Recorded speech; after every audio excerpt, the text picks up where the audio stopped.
was a bit long. Hey guys, Zombie Bunny here, and I know I said in the last video I'll probably end up playing Castlevania, but I saw this game on Steam and I had to get it. It's childhood. For anyone who can't tell, has never seen this before, I forgot what it's called. This is Final Fantasy VII, and for me this was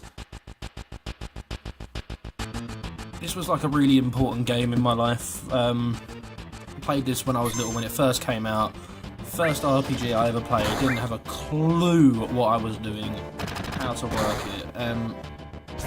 You play it again like when you're older for like nostalgia reasons, and then you realise all this stuff that you never knew before. Like, obviously you're going to play more games, you're going to play RPGs, you're going to get how like certain elements and certain, even some weapons do more damage against certain enemies, and this is one of those games that blew my mind, because I'd never seen a game of this size, especially one that went across 3 discs on the PlayStation 1. It's incredible. I saw this and I was like, you know what, I'm gonna play this. And I know this is gonna be a stupidly long Let's Play. We're probably talking 50 plus parts. You never know, even maybe 100 if I decide to do like a majority of the side quests and shit. I definitely will be getting the extra characters for the party.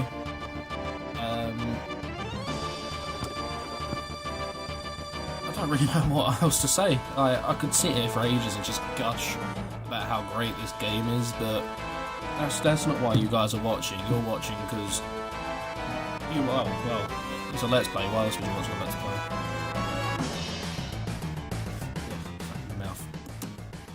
So, the little blonde spiky man we're playing as, his name is Cloud. For all intents and purposes, and for clarity's sake, I will be keeping their regular names. I won't be giving them stupid names or funny names, purely because I don't have that kind of imaginative power. I'm not clever at all. Shows, don't it? So, yeah, I mean, this game is obviously dated. It came out in 1996. It's almost 20 years old. And that's just... it makes me feel old. It really does. Oh. But for the last week or so, especially over the last couple of days, I've been really racking my brain to figure out what kind of content I wanted to bring on the channel, like what I wanted to upload. And I don't really want to do what every other Let's Play is doing, where they play the most up-to-date games. And oh yeah, this is Barrett. His name is subtle to the fact that he has a gun for an arm. So there's that. Yeah, like I don't want to play all like the games everyone else is playing. The one that's getting like repeatedly played again and again and again, where you can type it in and you'll find at least 20 other Let's Players playing it. And I mean, I know this probably won't get me the most views, it won't get me anywhere near their level, but that's fine. That's at the end of the day, that's not what I'm after. I'm just here to share my personal experience with these games. So the simple fact that the PlayStation 1 was the generation of gaming I grew up with. Like, I came in at the very end of like the 32-bit Genesis and SNES consoles.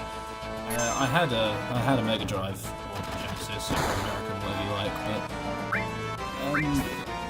yeah, no, I didn't really get into them. But then the PlayStation 1 hit, and you had games like Spyro, Crash Bandicoot, Siphon Filter, Metal Gear Solid, Final Fantasy VII as well. Like, these games kind of like set the benchmark for me for what gaming should be. Like, you know, like these are my childhoods, these are the games that have influenced me. These are the games that have kind of like taken me under their under their like game character wings. It was like Jay. That's my real name, by the way. You gotta live to our standards, man. You gotta look at every game like you looked at us. And I don't think I'm in the wrong to say that Final Fantasy VII set a benchmark for what RPGs should be doing in terms of storytelling. Because, I mean, back in the day, this game was, you know, the visuals were mind-blowing for 1996. because you had like these huge, like these environments here with the pre-rendered backgrounds and just the sheer detail in them. It wasn't really seen in games like back in 1996. I mean, I can't say that without mentioning the fact that, yeah, there were games with huge open environments, but, I mean, even if you look at games like Legend of Zelda, especially Ocarina of Time or Majora's Mask, they had huge open world exploration, but because of how they wanted the game to play out, they couldn't have such detailed environments like this. They could have made a Zelda game with pre-rendered backgrounds, and I think they did with the CDIs, but no one talks about them. But that's why this game. I mean, I've got it on Steam, so it's all in one go. But over 3 discs, I couldn't wrap my tiny little 6-year-old mind around this. I was like, why does a game? I thought it was 3 different games in one. And then you get to the end of the first disc, and you're like, well, that's not the end of the game, obviously. But anyway, I'm gonna stop rambling on, because I said I wouldn't gush about this game. It's just fair to say that, for me, this game is a nostalgia trip. As well as, I'm hoping that there's, younger people that are going to be watching these, people that didn't get the PS1 generation, probably came in the end of PS2, the beginning of 360, and missed out on this. And then they can kind of see where, especially if they play RPGs, they can see where a lot of RPGs get their ideas from, because, I mean, there was RPGs before Final Fantasy VII. There was games like Dragon Warrior on the NES, and, what's the other one? Can't remember. But they all, Final Fantasy games kind of set the precedence. I don't know if that's the right word to be using there, but I like to sound complicated.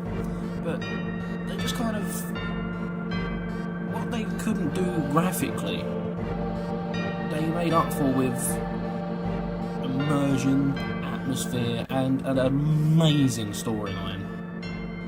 And I never noticed that Jesse on the left there just has a constant, shock face, everything is just incredibly amazing to him.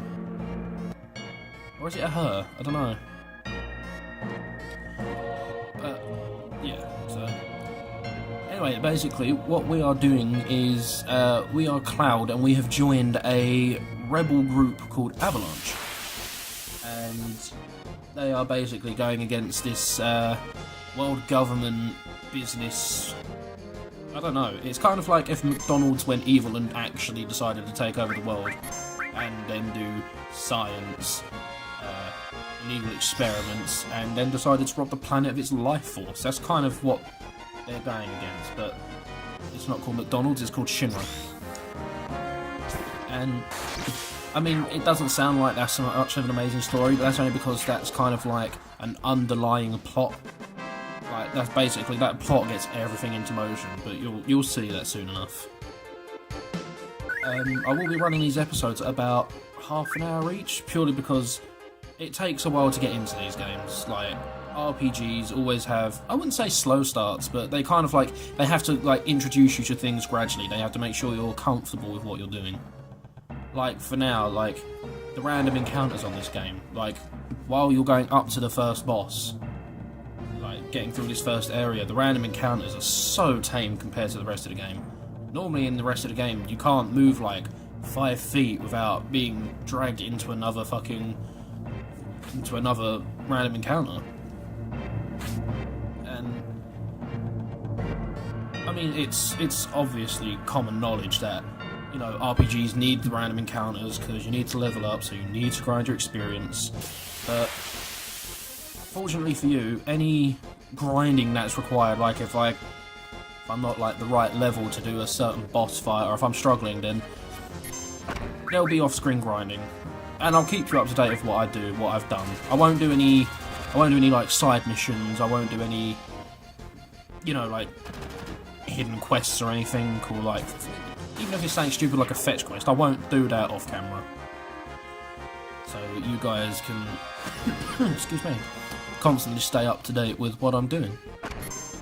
But yeah, this is going to be a ridiculously long Let's Play. I mean, I don't know, I'm sitting here, I'm trying to wrap my mind around how many episodes it could possibly be. I mean, if I exclude all of the grinding, I'm definitely going to have to do off-screen grinding, that's a given, but I don't know, I'm probably looking 60, 70 episodes? I wouldn't say really any more than that, but you never know. It might get to a point where I do decide to do sub-quests and it takes as close as 100, but I'm really hoping it doesn't. Only for, like, time's sake. But I'll be putting 2 Final Fantasy videos out a week.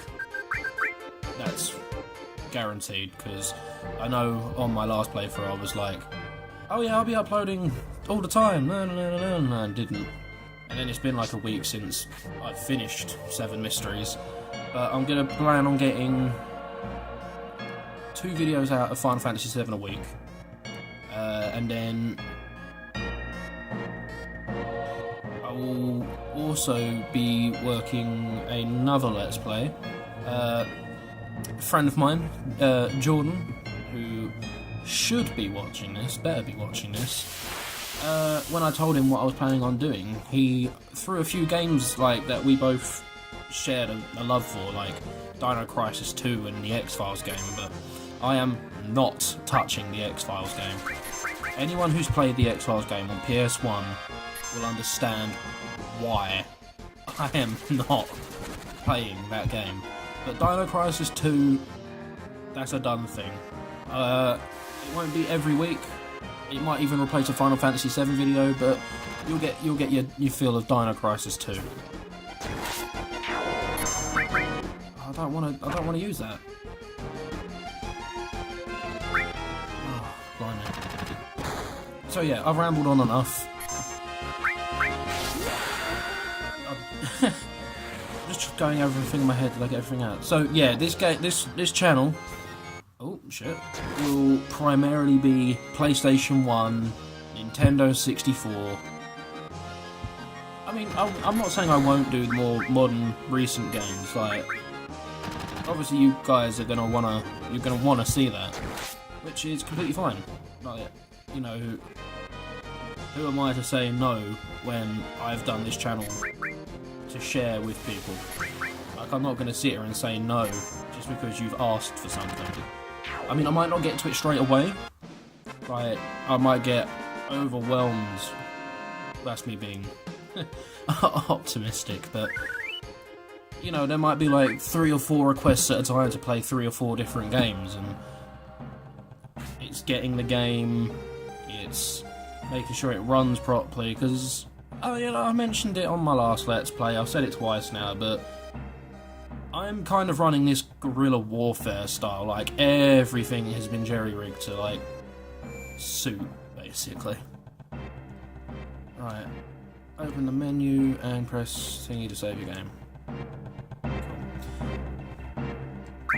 Cool. But yeah, what you can definitely expect to see from me over the coming weeks is yeah,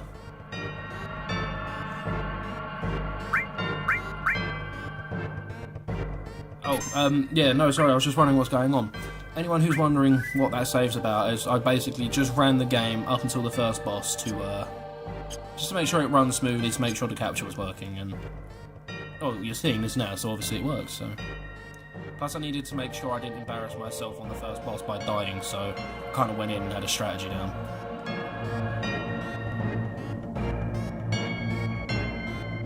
What was I saying?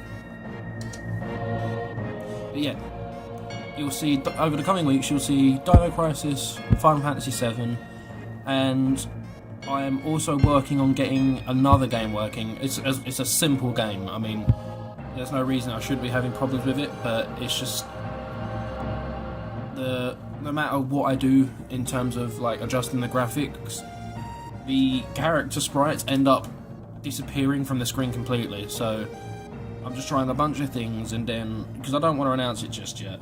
Like, it's not stupidly special, but this is something that I know a lot of people will enjoy.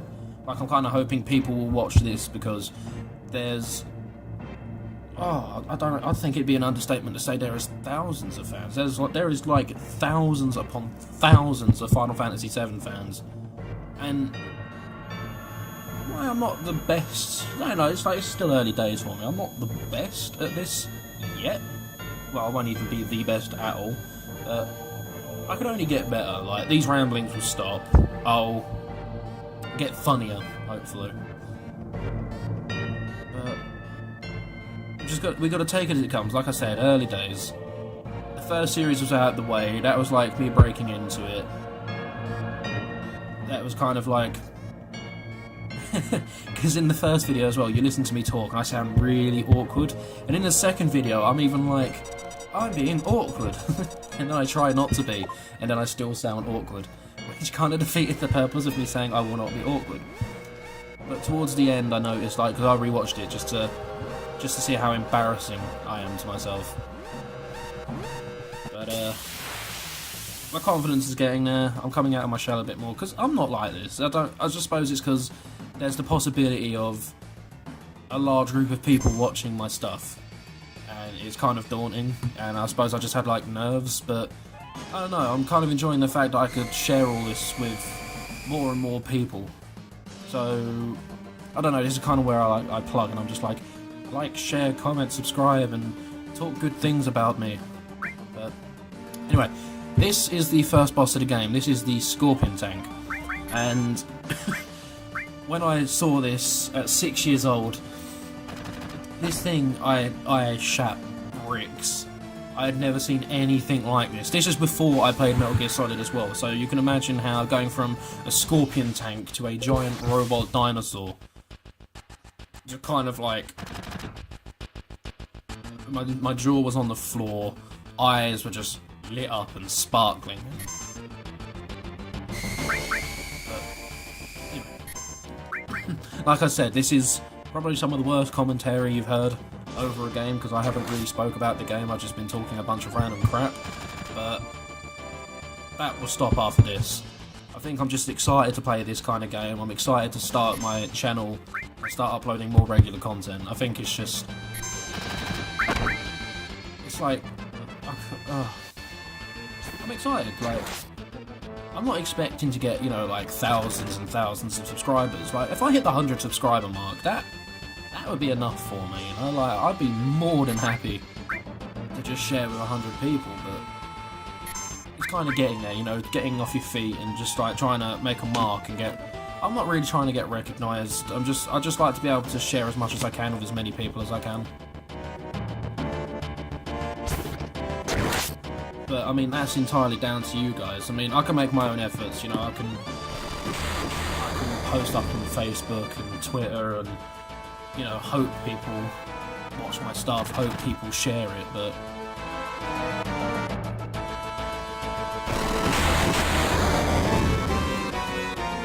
Oh shit, no, I didn't realise. I just completely spaced out in the middle of a sentence. I can't believe I did that, like, sitting there talking away and then I just stop and space out, and then I look up and I'm almost dead. Right, let's get some braver on the go.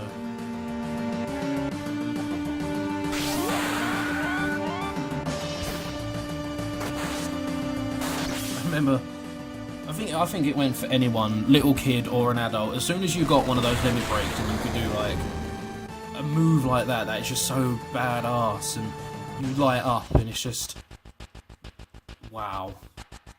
It was so much fun. You feel so badass doing it.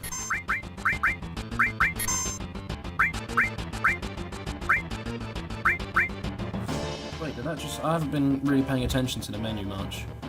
But I swear it just said Cloud had magic, and that's probably the restore material I picked up. Oh, that's another point of the game.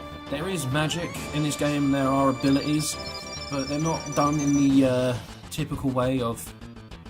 Oh no, why did I do that?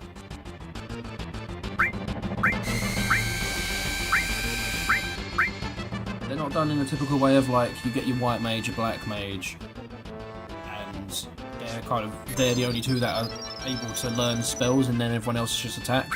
It is when you pick up materia and you can equip it to weapons and accessories. Oh, that's gonna hurt. That is gonna hurt.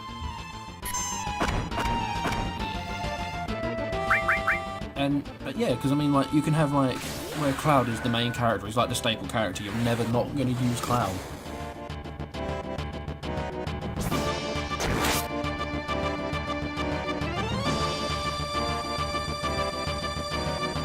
Sorry, I lost my train of thought there. I'm getting bad at this. It's lack of sleep. I haven't been sleeping well lately. But, yeah, so like you're always using Cloud, so you could put some of like I remember the second time I played it through when I had a bit of better grasp of things. I had him with healing magic, like healing materia and fire materia, so you know I could be on the offensive and still heal at the same time, because if your white mage does go down, like the character you set up as your white mage, and anyone who's played this before knows who like everyone really goes to for the white mage character. I'm getting my ass kicked. Oh, I have magic.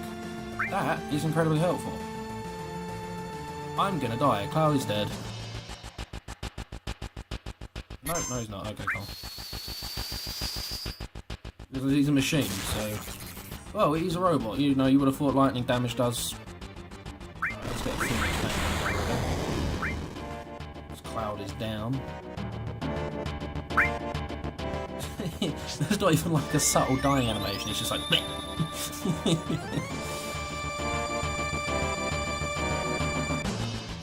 Snap. Yeah, so what this boss does is, while his tail's up like this, he will counterattack. So every time you hit him, he will... Let's see what ice does. He will counterattack, he'll use that laser, and then it does 70 odd damage, and no, that was pants.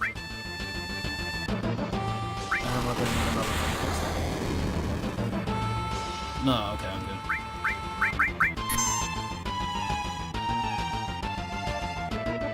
It's been about 5 years since the last time I played this game, so I'm still... That's what I like about revisiting games. Like, some games you remember everything. Like, I remember the storyline to this game. I remember this...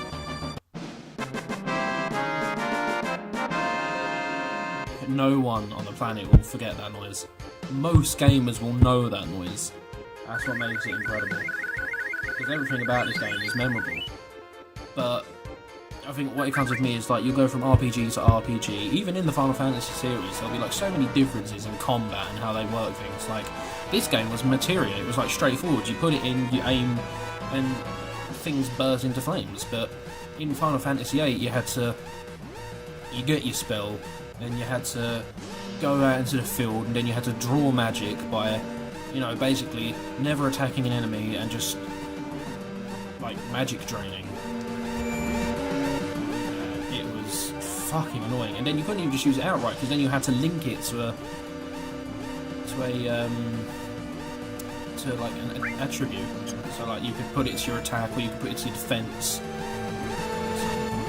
I'm gonna save here. I haven't stopped rambling. I can only apologise for that, but like I said, I'm just super excited to start playing this game again. And just the aspect of being able to relive all of these like childhood games I played. So, like I said, you can expect this one, I'm gonna, instead of doing a second Final Fantasy this week, you'll see the first Dino Crisis 2 episode as well. And then from there, every week there'll be 2 videos. It'll either be 2 Final Fantasy or a Final Fantasy and a Dino Crisis. But, I mean, I'm excited for this, I am. You can probably tell, and obviously tell by the fact I haven't shut up talking about this stuff. So, anyway, if you want to see more of this, if you're excited as I am to relive Final Fantasy in the old PS1 days, then like, comment, subscribe, and all that good stuff. And I will see you guys in the next video. See ya!